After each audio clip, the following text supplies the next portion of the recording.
and we are past the peak of this virus. And I just want to take a moment to remind everyone about our plans for this second phase. If we can have slide 1, please. We've set up the new COVID alert level system.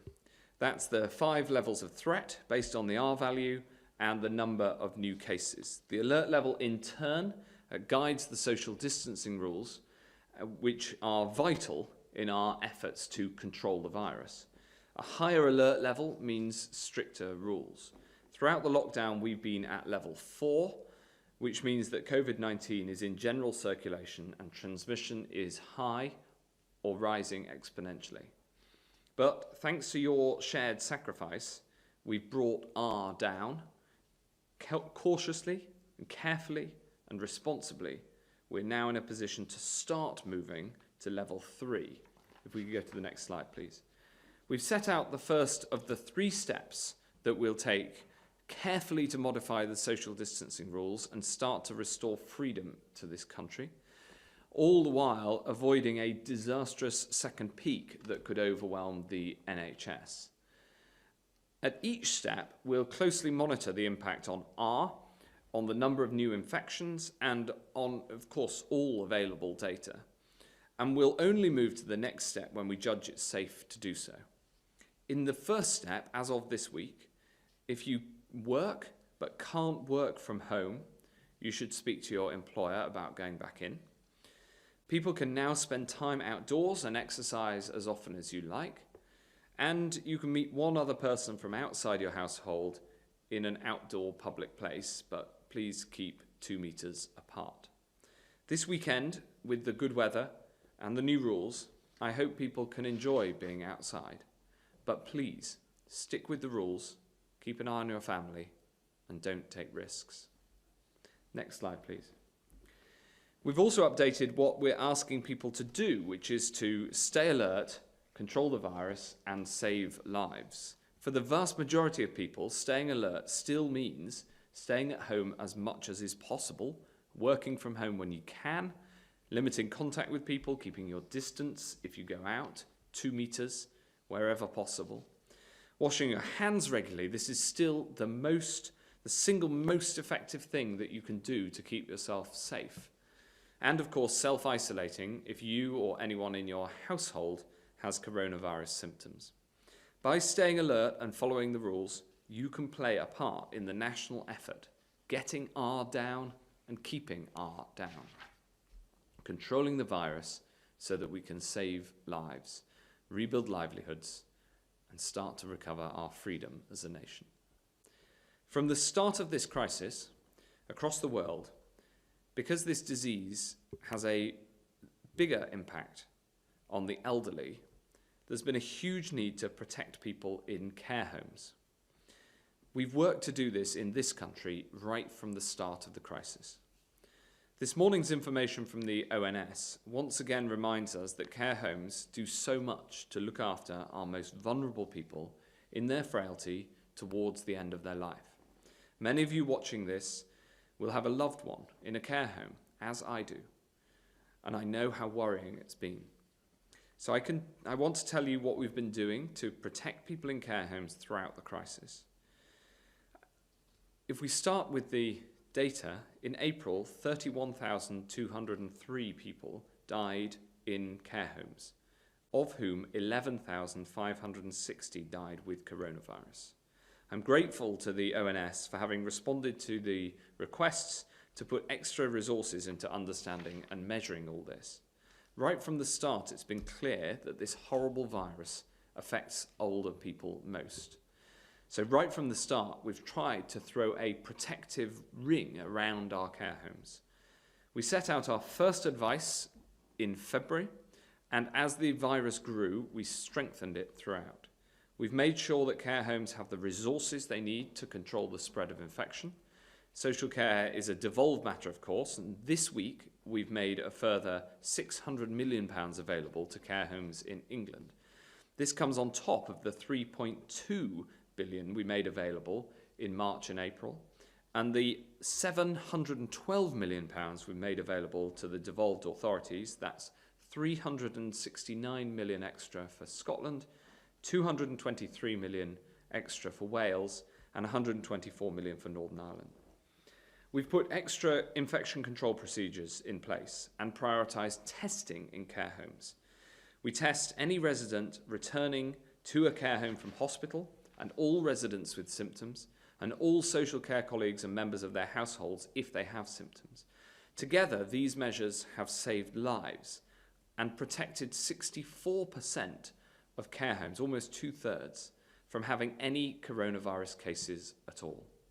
And where there are cases, we've taken extra measures to protect residents and staff, with local public health officials playing such a critical role.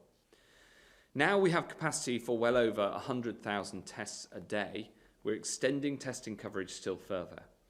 All care home residents and staff in England, both those with symptoms and those without, are now being tested.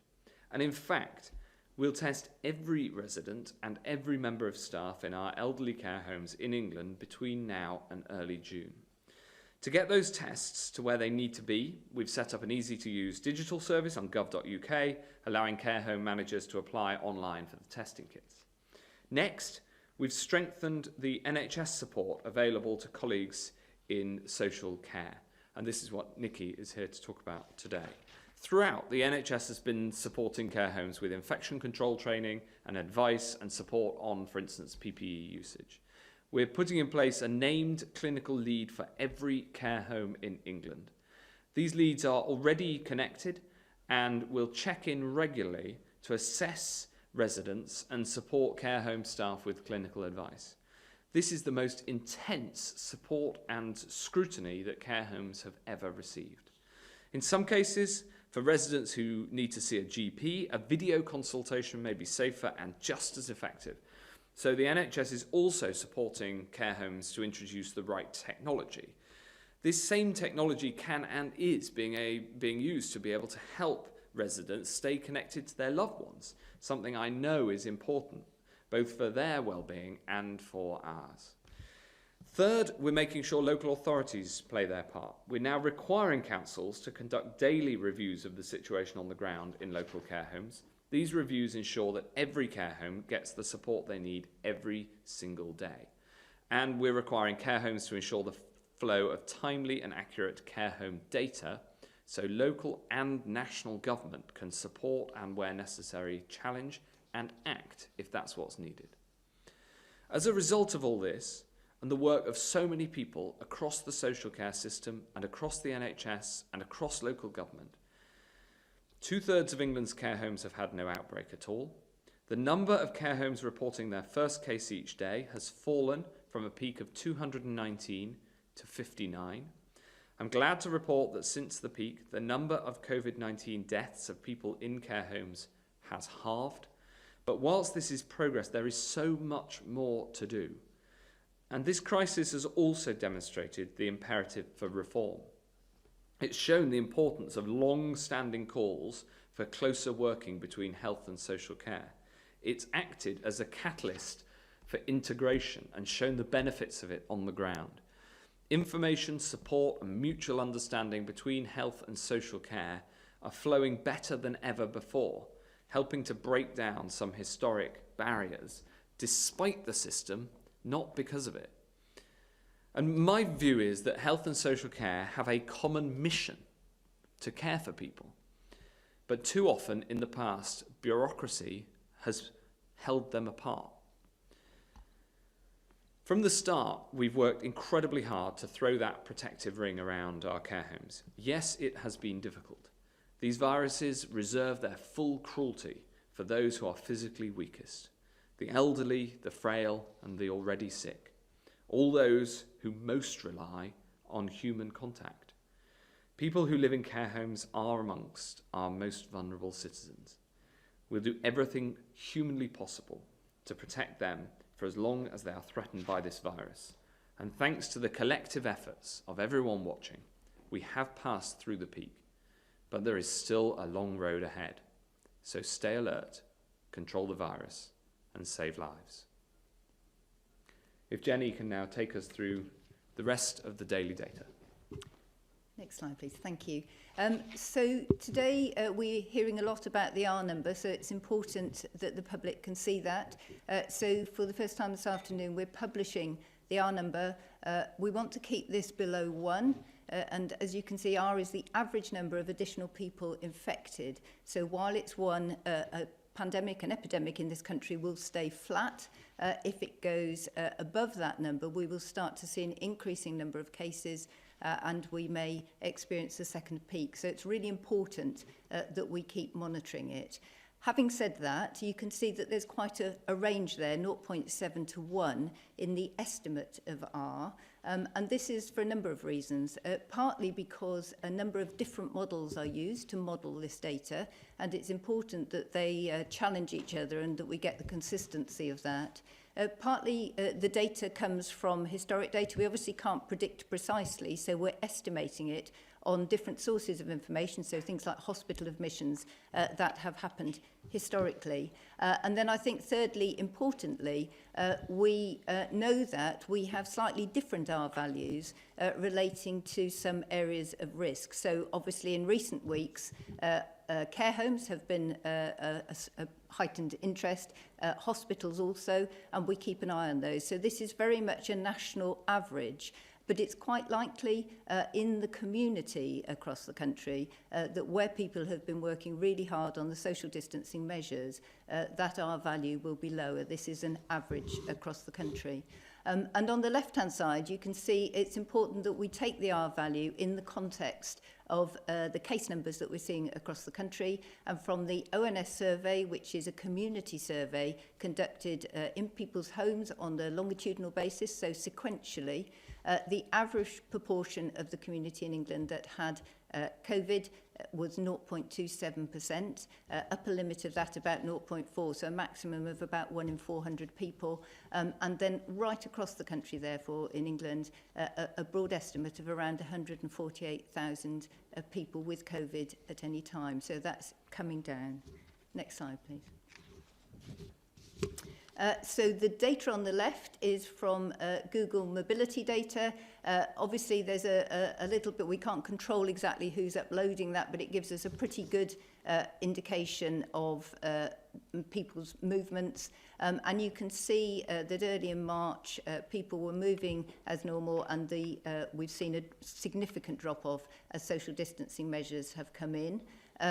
That's continued to be maintained, so people are only going out in the main for permitted activities. So some people going to work as permitted, but many staying at home, going out for grocery and pharmacy, which are essential visits, and then a rise in the use of parks coming forward now. And we anticipate that within social distancing measures, that will increase.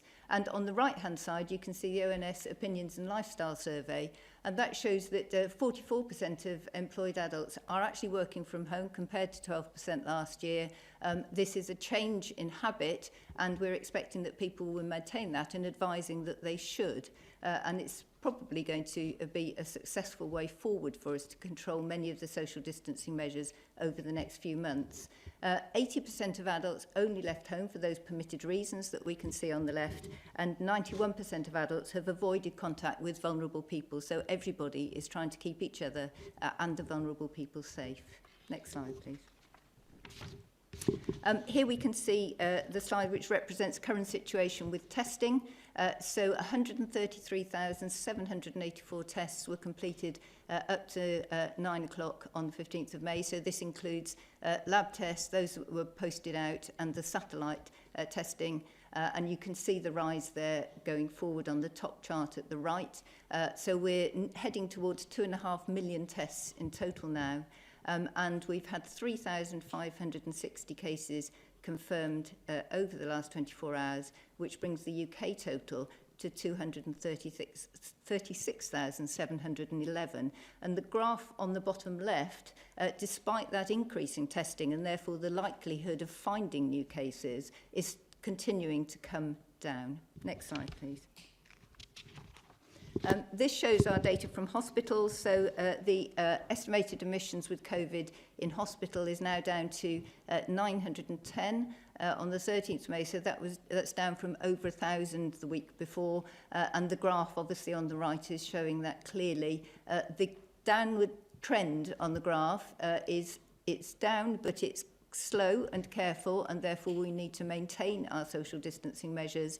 But the biggest concern, or one of the big concerns right at the start of the epidemic in the country, was about critical care bed capacity. And in fact, only 19% of our critical care beds are occupied now with COVID-19 patients. And that pattern is replicated across all critical care usage in the UK.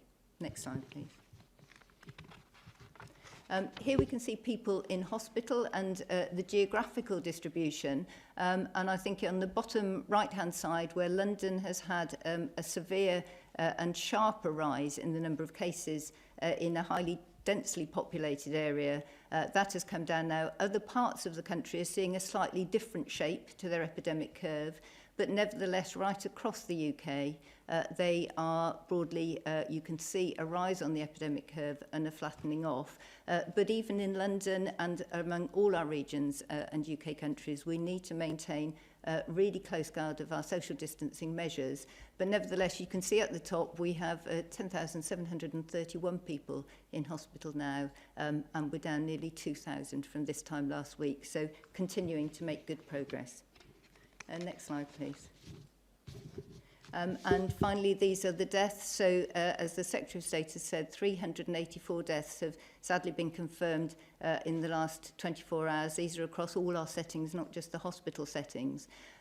But again, you can see that the rolling average, which is a better measure as the deaths are reported at different times, shows that those deaths are steadily decreasing. Which is obviously welcome news, and we need to keep our social distancing going. Thank you very much indeed. Questions, firstly, from the public. We have Susanna from Oxford. The government's COVID alert level 1 is eradication in the UK. Is this a realistic policy target? Well, that is a great question, and Jenny, as the scientist and epidemiologist, you're best placed to answer it, I think. So it's an ambitious target, I think, but then I think if we're dealing with something as serious as COVID, we want to be ambitious.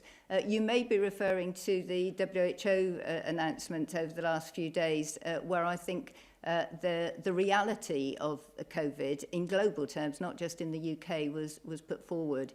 And I think it's fair to say there isn't an immediate, easy outcome to this to get us to level 1. Smallpox is the only infectious disease where we have actually eradicated a disease, but of course there is an example there, so I think having that ambition is good. The key things obviously that we need to drive us forward in the long term are understanding the immunity, so not just understanding our antibody response, but what that means in terms of maintaining immunity in a population over time. And obviously treatments in the short term for treating people, but to eradicate it, we really need vaccine as well. So all of those programs are ongoing, but clearly the immediate effort is to reduce the number of cases that we have and to ensure that we dampen down the epidemic in the UK, and that's what we're doing at the moment. Thank you very much indeed. Next question, which is has been sent in by Anna from Worthing. Anna from Worthing asks, after many years of waiting for a pay rise, nurses are frustrated and feel very devalued due to a never-ending unrecognised financial pay they deserve. Would this crisis be a strong evidence for the government to finally recognise that nursing is a highly skilled profession and it deserves decent pay? Well, I think I'm best placed to answer this one, Anna, and I agree very strongly that nursing is a highly skilled profession and deserves decent pay. And we put up nurses' pay last month.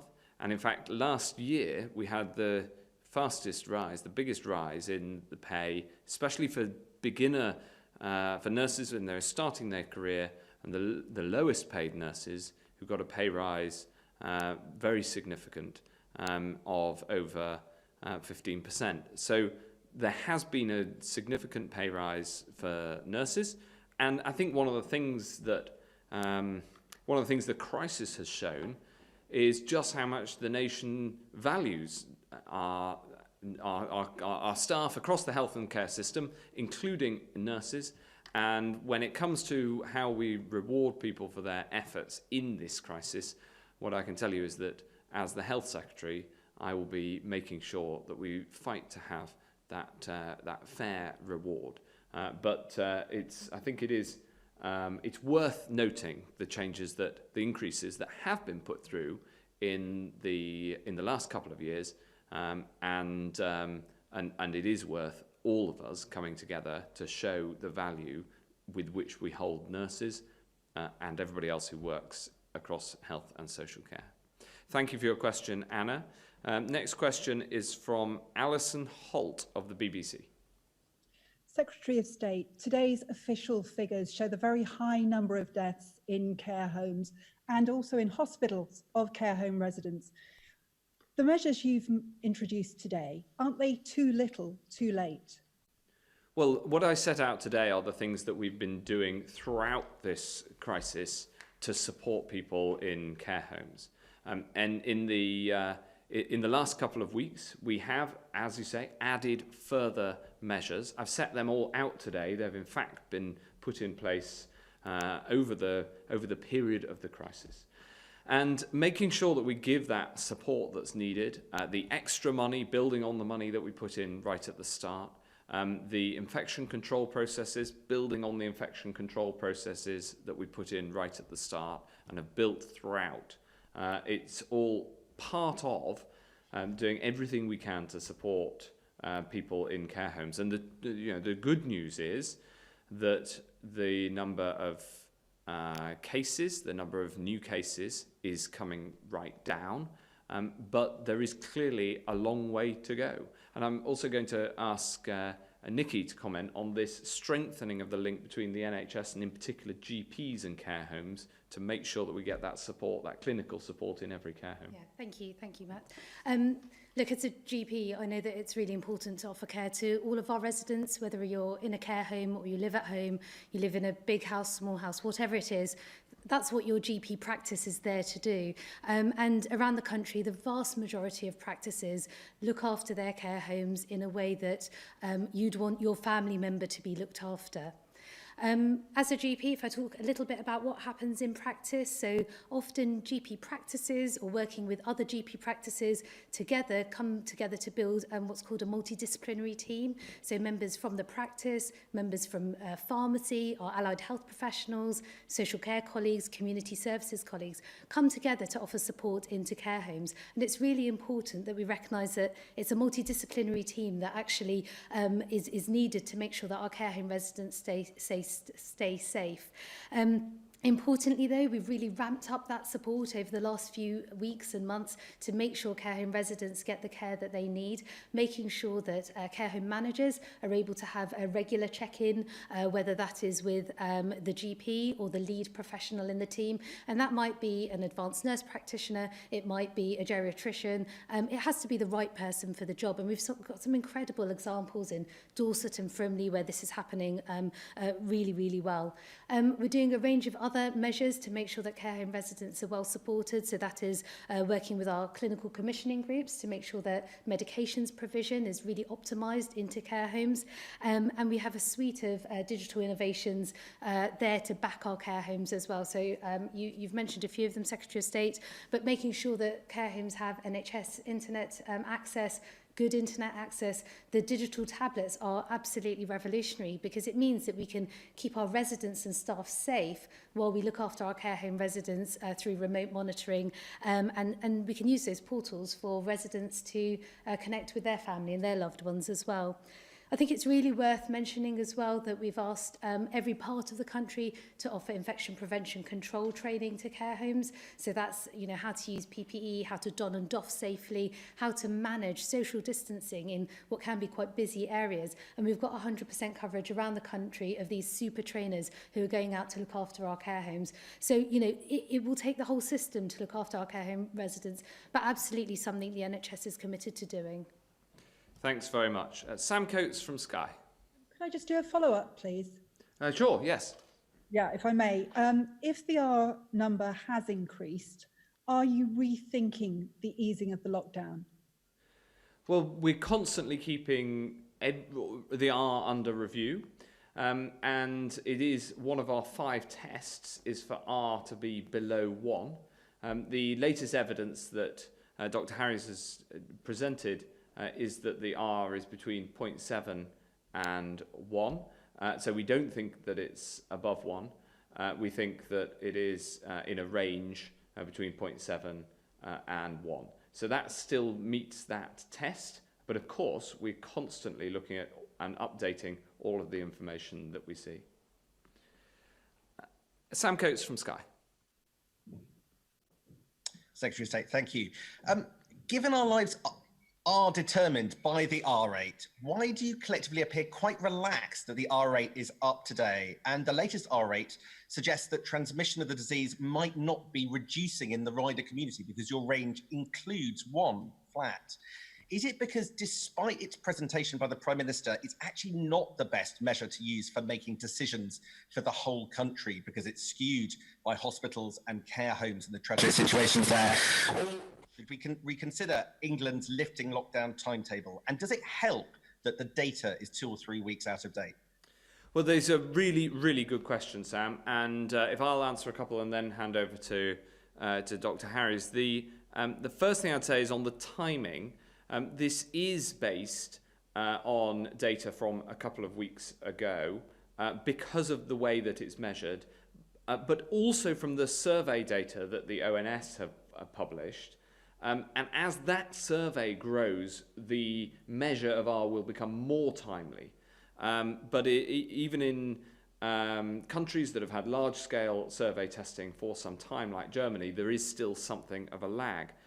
It is an incredibly important figure for policymakers, but it's one data point to look at, alongside also the level of new cases, as well as the R, which is the rate at which they're changing.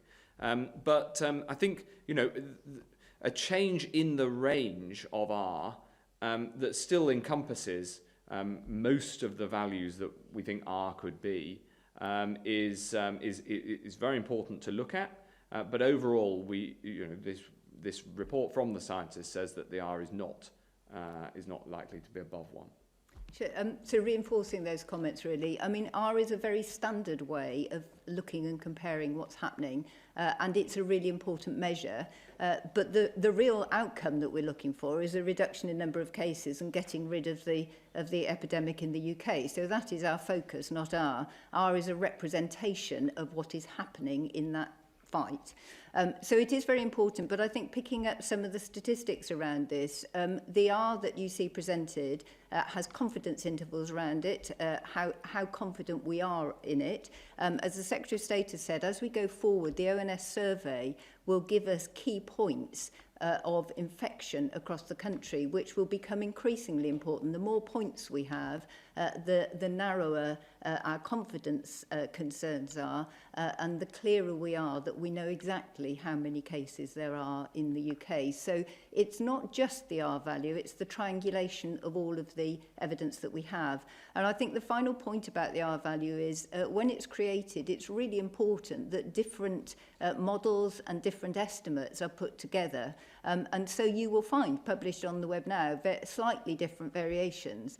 And that's really important because it challenges, if there are different outputs from different models, it's an opportunity for us to look and say, why is it different either across the country, in a locality, or because the makeup of the model, the data streams which are going in, are slightly different. So it's an important measure, but it definitely isn't the only one. Thank you very much. Some acknowledgement that it does look strange that on the day that the R rate is published and is going up, you're about to head into a weekend where, in England at least, lots of people are going to go out on long journeys and enjoy the countryside. Are you absolutely confident that that's the right decision? Well, we set out the 5 tests in advance, and one of the tests is that R isn't above 1.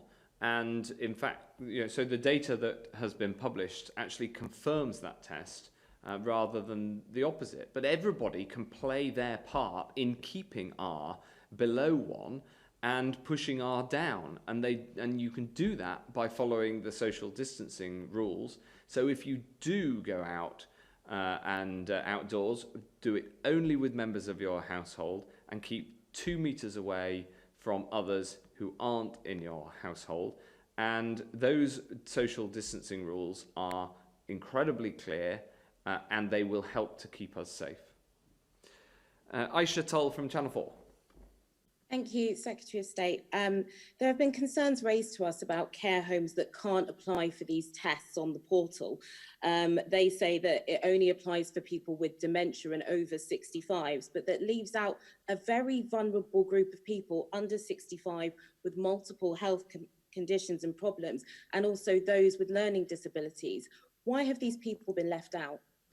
Well, those who are in care homes for working age people, not for as opposed to the elderly care homes, of course, also need support and often also are clinically vulnerable.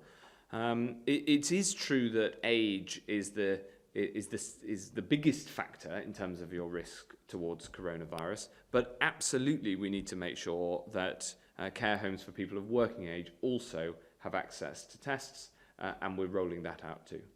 And if I could add to that, So shall I answer first? Yeah. And I can see you're trying to offer another question. I was just going to add to that because I think, as the Secretary of State has said, prioritisation at the start was clearly we need to manage risk. That's how we approach all clinical risk. And different elements of risk were there. So care homes and particularly very, very stark variation in risk for the elderly, particularly 70, 80 and 90. So it's really quite stark in comparison to all other variables. But in relation, I'm actually had an email yesterday from somebody with a unit in Nottinghamshire trying to implement some very careful, really good work with his residents and staff. I've actually put them in touch with the Director of Public Health. Now, I wouldn't suggest everybody does that immediately, but the point I wanted to raise is if there are concerns about particular practices or prioritisation that's needed, there are local oversight of that, and Directors of Public Health are working with the local NHS and local authority Directors of Adult Social Care to make sure that where there are priorities of that, particularly if there is an outbreak or something like that in a non-elderly care home, that they can access tests. You had a follow-up. I did have a follow-up. I just wondered, a lot of people that I've spoken to say that they feel like they've been forgotten. And I wondered, do you think that you're putting the people with learning disabilities at the back of the queue? No, I don't think that's the case, because we've been throughout this ensuring that the guidance that goes out is to all care homes, of course. One of the things that I've been very worried about as Secretary of State throughout my time in this job is to ensure that we get the support to people in care homes for those of working age as well as elderly care homes. It is so important that we do that, and we have done that through this crisis too, but we've got to make sure also that we follow the clinical advice in terms of the different risks that people face. So if there is an individual care home that thinks they're not getting what is clinically needed, then of course they should get in contact, and they should, starting with the local Director of Public Health, but ultimately they should raise that. But we've got to follow the clinical advice in terms of how we apply the testing capability that we have. And just to add on to that, there's some very good resources in terms of specific advice and guidance written for learning disabled as well. So I think it's not just about carers and parents and guardians or care managers. It's very much for individuals themselves. Yeah. Thank you, Aisha. Michael Smith from the Daily Mirror. Good afternoon. I've got two quick questions. Firstly, to the scientists. With the government hoping to start reopening schools in the next couple of weeks. You've no doubt carried out some quite complex modelling of the risks of taking that action. Could you give me an idea of what the government considers to be an acceptable level of risk to teachers and parents in terms of increased infections and potentially deaths? And also to the Secretary of State. For years, schools have been telling the Daily Mirror that they struggle to afford basic equipment like pens and pencils for children to use in the classroom. Social distancing is going to be hard work in schools. It's hard to get kids to wash their hands at the best of times. And before the lockdown, teachers were telling us they didn't have enough soap and hand sanitizer to go round. If a teacher looks at all this, looks at their own school and decides the risk to their staff and to their community is too great to reopen their school, what consequences would they face? Well, on the I'll take on the second point, and then if I ask Nikki and Jenny to comment on the first question, we think it's really important that this is a team effort. It is an incredible challenge that we face with the reopening of schools. I think everybody understands that trying to get schools open in a way that is safe, and only in a way that is safe, that is really important for children's education. But we've got to do it in a way that keeps the control of the virus. Now, the good news is, in the same way that it's terrible news that this virus impacts on the elderly so much, the good news is that it seems to spare children in almost every case. Not quite every case, but almost every case. And so the risk to children is much, much lower than to anybody else in society, to any other age group. Certainly if you don't have underlying health conditions, and that means that we are able to propose going down this route of reopening schools. I wouldn't support a proposal to start to reopen schools unless it was safe to do so, and it is safe to do so. And as you say, Mickey, there's an awful lot of work to do in each individual school to make sure that that is done in a way that's safe. Thank you. So I'm a mum of 2 school-aged children, and can I just thank the teaching staff actually for responding so quickly in such an unusual situation, and it's not something that they would have ever had to deal with before, and they've been really quite phenomenal. But risk is relative, isn't it? And we have to think about the wider risks to children and families as well. So as you said, we wouldn't send children back if it wasn't safe to do so, but we're doing that in a careful, phased way and monitoring the whole time to make sure that children and families are well. But actually some of our children who are more vulnerable, who need more support, need to be back in school to get the benefit of both the social environment, but also the physical space as well. So it's really important that we carefully get our children back to school, because actually that is what's going to be good for them in the long run. Thank you. Jenny. Shall I add to that?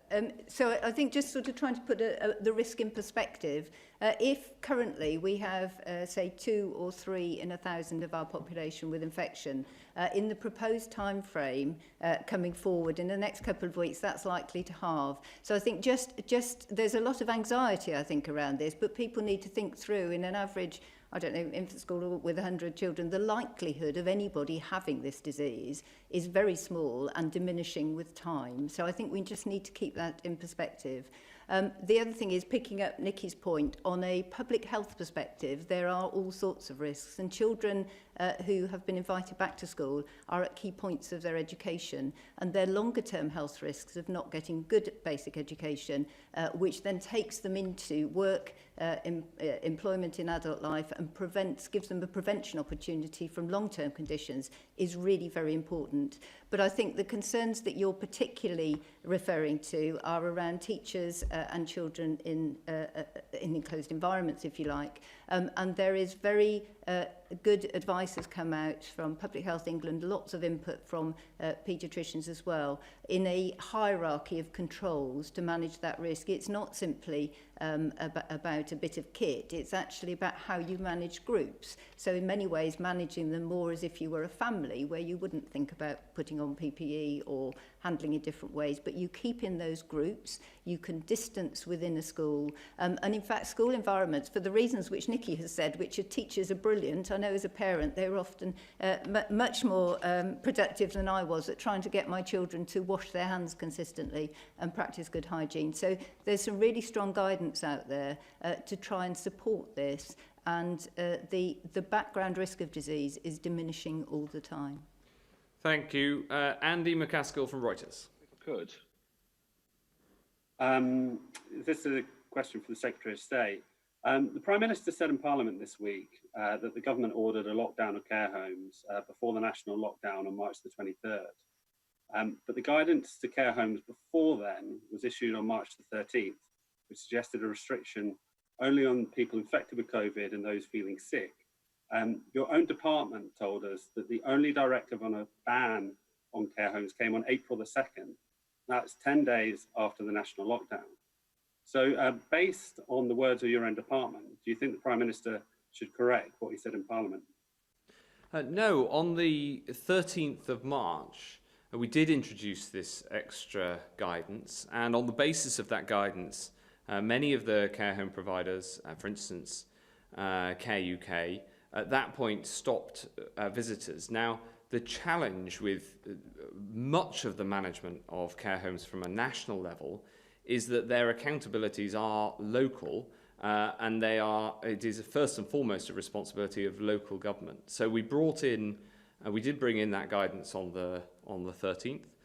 As a result of that, many care homes did stop visitors. As I said in my opening remarks, we strengthened that guidance all along.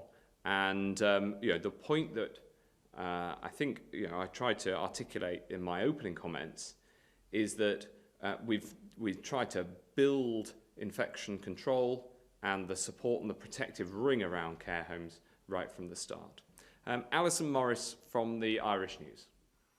Just on another point of transparency, a lot of relatives have told us, that a lot of care homes are resisting telling them the number of infections or even the number of deaths from coronavirus in care homes. I'm just wondering whether that information should be made public to the families and the general public. Yes, I didn't know about that, and it's certainly something that I'd like to look into, because our overall approach in this is that transparency is the best way forward. We've asked the CQC and now the ONS to come in and do more to be transparent about the impact of coronavirus. Unlike many countries, we put deaths of people, whether they die in a care home or in the wider community or in hospital, into our overall figures. We've taken an approach of maximum transparency, and so I can understand why people have been in contact with you about that, and it's certainly something that we'll take away. Jenny? I was just going to add, I think we just need to think really carefully about what a care home is, because as we've heard earlier in this, it might be a learning disabled care home. They're not all big care homes. Some of them are really quite small, and we need to be careful about individual clinical information and families as well. And I was just going to support this. So there's an ONS survey which you may well have seen out today. There are reports coming through from CQC, so there is a lot of work trying to make the deaths information much more understandable, I think, because it's clearly quite difficult to, with individuals who have multiple diseases, for example, when a death is registered, it's not always easy to pinpoint, as a doctor actually, what the overriding cause of death is. I think it's quite likely that there are more deaths associated with COVID-19 in older people, because we know that the age is a very, very significant risk, but they will have many other illnesses as well. So it doesn't necessarily mean that's what they have died from. It's quite right that there is interest in this, and there is additional work currently ongoing to look to see how older people and individuals from care homes have been using hospital services, for example, along with how the rest of the population have. Some of those, that usage has dropped, and it's important we understand that that was appropriate in those individuals. Thanks. Andy, was that, I didn't realise you wanted to come in again. I hope that's answered your question. Thank you. Okay, thanks very much indeed. So finally, we'll go to Alison Morris from the Irish News. Alison. Hi, Secretary of State, as you will be aware, businesses impacted by the lockdown measures are expecting a very slow recovery. This week, members of the devolved executive were briefed by government that Brexit border posts will be required within Northern Ireland for goods destined for the EU market after the Prime Minister previously insisted that no such checks would be necessary. What do government intend to put in place to mitigate this double pressure on businesses in Northern Ireland who have both the COVID lockdown measures and pending Brexit border checks to contend with? And can I also ask the Deputy Chief Medical Officer, given that the devolved regions are now leaving lockdown at a different pace and with varying R rates, will she be advising COVID risk assessments, temperature checks and advice to self-isolate, etc., at ports and airports for those travelling either in or out of Northern Ireland to other parts of the UK?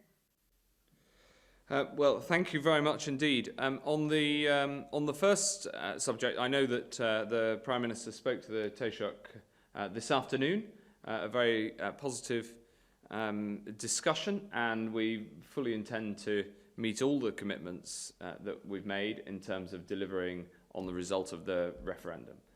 Jenny, do you want to answer? Yes, well, clearly it will be for Secretary of State and political colleagues to decide on the policy at borders, but I think from a scientific perspective, as scientists, as UK CMO teams, we work very closely in understanding the science, and there may well be times, whether it be within England or across the UK countries, where potentially differential policies will apply as we look in more detail and get more granular insight as we dampen down the epidemic right across the UK. So I think that is all entirely appropriate. I don't think actually, although you're hearing slight differences in timing or announcements, actually the science that's underlying it, I'm sure the public can see coming through just the same. So things like the risk of being outside is minimal in managing that potential change in an R value, for example. And I think nearly all the UK countries are recognising that. There are slightly different epidemic curves, as we showed in the slides earlier. So I think those conversations will keep going. The science underpinning it is the same. And we do need to respond to our different populations, taking account of all of the things like density of population and travel patterns as well. On temperature, I've spoken about this before, the evidence around temperature checks, whether it be on borders or whether it be going into work, and particularly for COVID, is not a very valid intervention in terms of scientific prevention. If you have an incubation period up to 14 days, the chances of you finding somebody with that temperature on the minute that they walk through a border or the doorway to work is very small. And in fact, we know that quite a large proportion of people who have symptoms for COVID actually do not have a temperature, at least in the early symptomatic phase. So much more important, I think, that we focus on people taking themselves out of their work and social environments as soon as they feel they have any symptoms at all. Fantastic. Thank you very much indeed. And that ends today's Coronavirus Daily Briefing.